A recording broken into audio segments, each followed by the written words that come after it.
Hi hello welcome to social post TV. Already మీ అందరికీ తెలిసే ఉంటది. మొన్న రాత్రి సైఫ్ అలీ ఖాన్ ఇంట్లో అతని పైన దాడి జరిగింది. మరి ఈ విషయంపై చాలా అనుమానాలు దారితీస్తున్నాయి. సో ఈ విషయాలన్నిటి గురించి మాట్లాడడానికి మన ముందు సీనియర్ జర్నలిస్ట్ బత్తుల ప్రసాద్ గారు ఉన్నారు. Sir hi sir. Hi. Saif Ali Khan పైన దాడి జరిగింది. చాలా మంది చాలా రకాలుగా వాదిస్తున్నారు.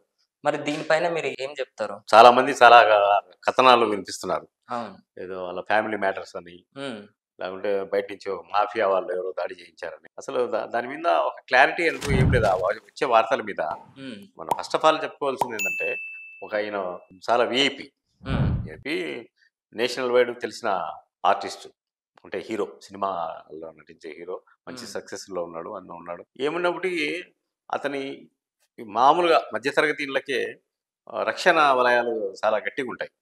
ఎవరు రాత్రిపూట ఇంట్లోకి రాకుండా, లేకుంటే కాంపౌండ్లకి రాకుండా ఉంటాయి. ఈయన ఇంటికి ఎంత సెక్యూరిటీ ఉండాలి? అవును, ఉండాలి. ఈవెన్ కెమెరాస్ కూడా ఇప్పుడు నైట్ విజన్ కెమెరాస్ ఉన్నాయి. నైట్ విజన్ కెమెరా, కరెంట్ లేకపోయినా కూడా సీసీటీవీలో పనిచేసే ఇవి కాకుండా సెన్సార్స్ ఉన్నాయి. ఏమాత్రం చిన్న ఒక పిట్ట వచ్చేది తగిలినా కూడా అలర్ట్ ఇస్తాయి. అవి కాకుండా ఎలక్ట్రికల్ ఫెన్సింగ్ ఉంటది. ఇవి కాకుండా ఇంకా ఎంత అత్యాధునిక సౌకర్యాలు ఉన్నాయో మనకు తెలియదు. అవన్నీ ఉంటాయి కదా. అవన్నీ ఉన్నప్పుడు బయట నుంచి కంచె దూకి మనిషి వస్తే తెలియదా? ఖచ్చితంగా తెలుస్తుంది కదా. వచ్చి దూకి పొడిచాడు, ఇంట్లో పని వాళ్ళకి కూడా ఏదో గాయాలైనాయి అని చెప్తున్నారు. దీని మీద స్థిరమైన ఎవరంటే ఒక్కొక్కరు ఎవరికి ఆలోచన వస్తే ఆ ఆలోచన చెప్తున్నారు. ఆయనకు ఇద్దరు భార్యలు, అమృతా సింగ్, కరీనా కపూర్. సరే, వాళ్ళ ఏదో ఫ్యామిలీ మ్యాటర్స్ గొడవలు నడుస్తున్నాయి, పెద్ద భార్య చేపించిందేమో అని ఒకరు, నేను కాదనేది ఒకరు. పెద్ద భార్య ఈ కరీనా కపూర్ తోటి ఈ సైఫ్ అలీ ఖాన్ హ్యాపీగా జీవితం గడుపుతుందని, దాని వల్ల చేపించిందని కొంత వాదన. రకరకాల వాదనలు. అవునవును. ఈ కరీనా కపూరే ఇంట్లో లేకుండా ఆ టైంకి పొడిచినప్పుడు ఇంట్లో లేదు, ఎక్కడో పార్టీకి పోయింది, ఆమె అరేంజ్ చేసి పోయింటదని ఇంకొక వాదన. లేకుంటే ఇంట్లో ఆ పని వాళ్ళకు ఆయనకు, అంటే ఆ పని వాళ్ళ ద్వారా మరి ఏదన్నా గొడవ జరిగిందేమో అనేది కూడా ఇతిమిద్దంగా ఏది తెలియదు.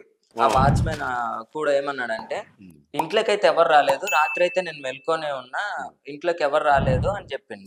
అంటే లోపల జరిగినట్టే కదా. ఫస్ట్ వచ్చిన వార్తలు ఏంది, ఎవడో దొంగ వచ్చి ముందే వచ్చి నక్కి ఉన్నాడు అక్కడ.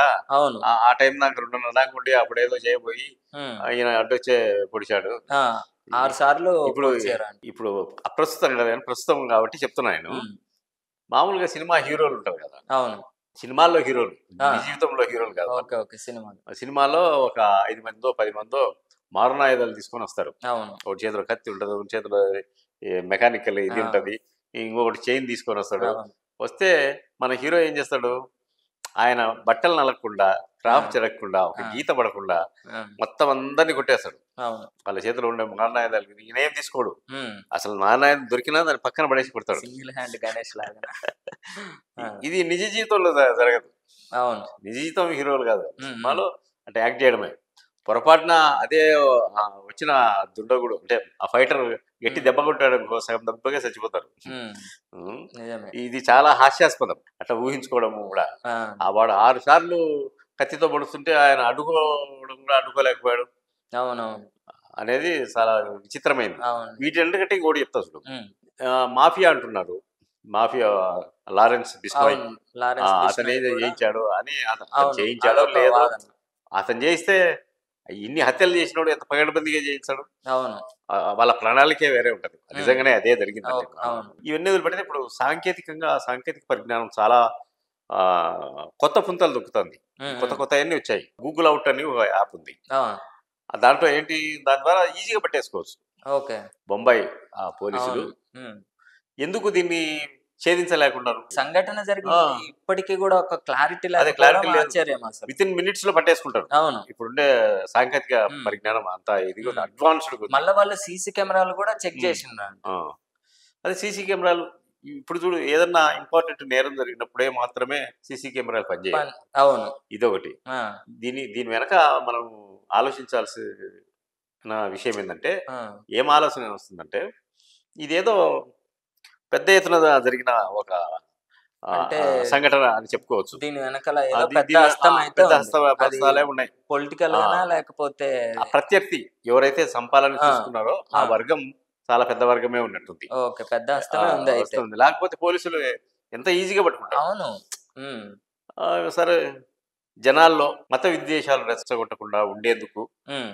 పోలీసులు సమయాన్ని పాటిస్తా ఉండొచ్చు. ఓకే. ఎందుకు ఎవరో ఆ బిష్ణోయ్ అతను హిందూ అతను వచ్చి దాడి లారెన్స్ చేశాడంటే బిష్నోయ్. ఆ! వీళ్ళు కొట్టాడుకుంటారు కదా. రెండు అవునవును. హ్మ్.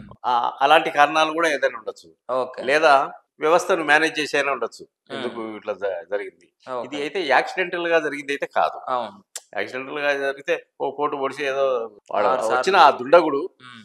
6 సార్లు ప్రయత్నం హ్మ్. చేశాడంటే హ్మ్. అది ఖచ్చితంగా ఇంటెన్షనల్ గా అతను అవును. మట్టు పెట్టాలని వచ్చిందే. హ్మ్. ఇప్పుడు ఈ మాట్లాడే వాళ్ళకి గాని, హ్మ్. నాకు గాని, నీకు హ్మ్. గాని హ్మ్. ఎవ్వరికి తెలీదు. హ్మ్. ఈ అసలు జరిగింది ఏంది అనేది. అవును. పోలీసులు కూడా దాన్ని తెలిసినా కూడా దాచిపెట్టి ఉంటున్నారో ఏమో అది కూడా తెలియదు. ఆ! వాస్తవం ఏందంటే అతనికి ఎవరైతే సైఫ్ అలీ ఖాన్ బాధితుడు, ఓకే. నిందితుడు హ్మ్. వీళ్ళకి మాత్రమే తెలుసు అసలు ఏం అవును. జరిగిందనేది. ఆ! నిష్పక్షపాతంగా పోలీసులు వ్యవహరించి ఆ! చాలా ఈజీగా పట్టుకునే అవకాశం ఉంది. ఓకే. ఏ విధంగా దీన్ని ఆలోచించి అలా హ్మ్. సీక్రెట్‌గా పెడుతున్నారో తెలియదు. ఓకే. ఇంకొక విషయం వస్తే సరే హ్మ్. అంటే దీనికి లింక్‌డే. ఓకే. ఓకే. లింక్‌డ్‌దే చెప్పండి. ఆ! చెప్తున్నా. ఆ! మా సౌత్‌లో గూడా ఈ సినిమా ఇండస్ట్రీలో నేరాలు ఎక్కువైనాయి. మన సౌత్‌లో. సౌత్‌లో గూడా మన 'దర్శన్' అనేటోడు కర్ణాటకలో ఆ! కన్నడ వాళ్ళ లవర్ కోసం ఎవరినో చంపి యాక్టర్. జైలుకెళ్ళాడు. అవునవును. అదొకటి. ఆ! మన తెలుగుతో పోల్చుకుంటే నటి హేమ అవును. డ్రగ్స్ వ్యవహారం. ఆమె జైలుకి ఏదో రేవ్ పోయిచ్చింది. పాట దొరికింది. ఇంకొక ఆమె కస్తూరి అని తమిళ, తెలుగు నటి. యాహ్! అది 'భారతీయుడు' సినిమాలో 'పచ్చని చిలకల తోడుంటే' అనే అవునవును. పాటలో హ్మ్. ఉంటదామె. ఆమె కూడా జైలుకి పోయిచ్చింది. ఓకే. ఇది 2. హ్మ్. మోహన్ బాబు తెలుసు కదా! మోహన్ బాబు కుటుంబ వ్యవహారం అది అవును. రచ్చకెక్కడము. ఆ! జరిగిన గొడవంతా తెలుసు. అదే సరే అది అవును. ముగుస్తున్న లోపల అల్లు అర్జున్ ఆ 'పుష్ప' సంధ్య థియేటర్ సండే థియేటర్ సంధ్య కేస్. థియేటర్ అది హ్మ్. ఇతను కూడా జైలుకి పోయి రావడం. అవును. ఇదంతా సద్దుమణుగుతుంది అనే టైంలో మళ్ళీ అక్కడ టాలీవుడ్ నుంచి బాలీవుడ్‌కెళ్ళిపోయింది. ఆ! ఆ అవును. తర్వాత ఏం జరుగుతుంది ఏమన్నా ఒకటైతే వాస్తవం. హ్మ్. ఇంతకుముందు ఒక 25, 30 ఏళ్ల క్రితం అయితే హ్మ్. మాఫియా ఉండేది. మాఫియా బలమైన ముద్ర వేసేది సినిమా ఇండస్ట్రీ మీద. ఓకే. మన దర్శకుడు ఒక ఆయన ఉన్నాడు. ఆ! రాఘగోపాల్ వర్మ. ఆ అవునవును. మాఫియా దాటికి తట్టుకోలేకనే అక్కడి నుంచి వదిలేసుకొని వచ్చాడు ఇక్కడికి. ఓకే. ఓకే. ఆ! కాబట్టి అప్పుడు అంటే శాసించేవాళ్ళు. ఆ మాఫియాకి సినీ ఫీల్డ్‌కి సంబంధం ఏంటి? సంబంధం వాళ్ళే పెట్టుబడులు పెట్టేది. ఓకే. మాఫియా వాళ్ళు. మాఫియా వాడు ఎవరినో ఎల్లన్న పుల్లన్న అని ఎవరినో పెడతాడు. ఓకే. ఆ ప్రొడ్యూసర్‌ని పెట్టి సినిమా తీస్తారు. హ్మ్. ఆ సినిమా తీసే ముందు ఎవరినో అడుగుతారు ఇలాంటి హీరోను. హ్మ్. "అరే డేట్ ఇవ్వమంటే కుదరదు పలానాయన హ్మ్. హ్మ్. మాఫియా డాన్ ఉన్నాడు. ఓకే. ఆయన చెప్పాడు ఖచ్చితంగా చేయాల్సిందే" అని. అచ్చా! అచ్చా! ఆ ఓకే. హీరోయిన్ల మీద ఒత్తిడి. వాళ్ళు ఏదైనా సినిమాలు చేస్తున్నా కూడా అడ్జస్ట్ చేసి వీళ్ళకివ్వాలి. ఓకే. లేకపోతే బెదిరిస్తారు వాళ్ళు. హ్మ్. హ్మ్. లేపేస్తాం. నువ్వు మనిషివే లేకపోతే ఏం చేస్తావు సినిమా అని. ఆ! అప్పుడు అప్పుడు బాగా నడిచింది. చాలా వివాదాలు చాలా మంది హీరోయిన్స్ మాఫియా డాన్ వాళ్ళ కనుసన్నల్లో ఉన్నారని. ఓహ్! అది ఇప్పటికి ఉండొచ్చు. హ్మ్.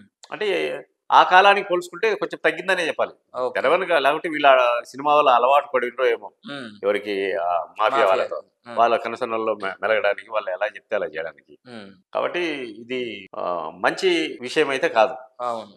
ఇది హ్మ్. అనారోగ్యకరమైన విషయం ఇది. హ్మ్. సైఫ్ అలీ ఖాన్ మీద దాడి అనే విషయాన్ని రకరకాల కథనాలు చూస్తున్నప్పటికీ అవును.